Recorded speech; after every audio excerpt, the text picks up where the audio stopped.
दामोदरपुर जमही दिया दामोदरपुर जमनिया भैया के परिवार से बहुत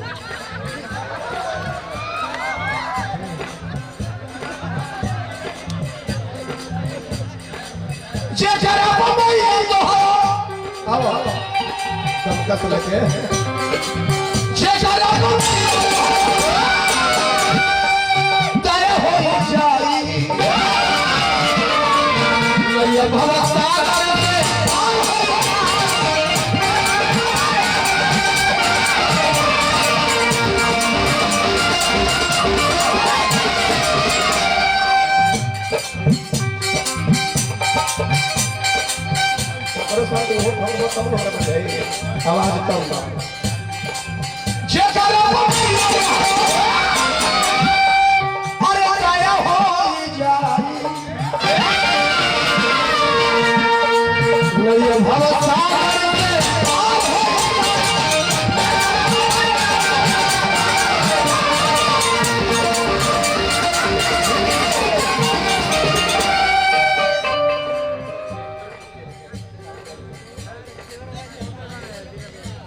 पिपरा पंचायत के माननीय हमारे मुखिया जी भिखारी शाह जी उनके तरफ से 200 रुपए का पुरस्कार मिला। हमारा तरफ से भिखारी वाले के मुखिया जी के चरण स्पर्श हुआ। हार्दिक स्वागत अभिनंदन बा नमस्कार प्रणाम हार्दिक स्वागत अभिनंदन बा। हे माई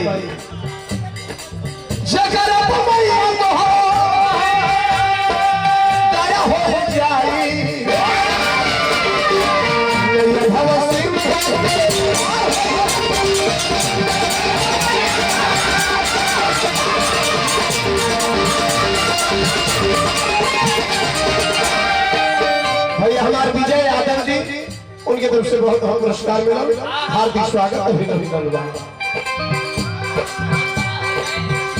चलिए हमारा गार्जियन जादवपुर निवासी अखिलेश सिंह जी उनके तरफ से भी 100 रुपए का पुरस्कार मिला है। चाचा काका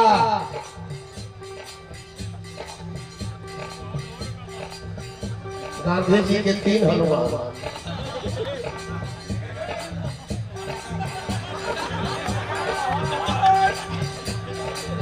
अगला बच्चा वाली तीनों मूर्ति ध्यान दिए लेको बच्चा को अपने में ला यही कमरे में चलिए हमारे भाई सुदर्शन यादव जी के हम सकल ओरिजिनल नाम बता दी रिंकू भाई हमारे रिंकू जी की तरफ से 100 रुपए का पुरस्कार मिला। पद प्रतिष्ठा बना रिंकू लाल उनके तरफ से बहुत बहुत पुरस्कार। लाफिंग इज वेरी ब्यूटीफुल है हंसना स्वास्थ्य के लिए बहुत लाभदायक है। हंसना कला है और हंसाना उससे भी बड़ी कला है। किसी को देखकर मुखिया जी हंसना ये भला है अब बिना मतलब के बुझ जाइए रांची के भागल पगला है। सही बात मैंने मान लो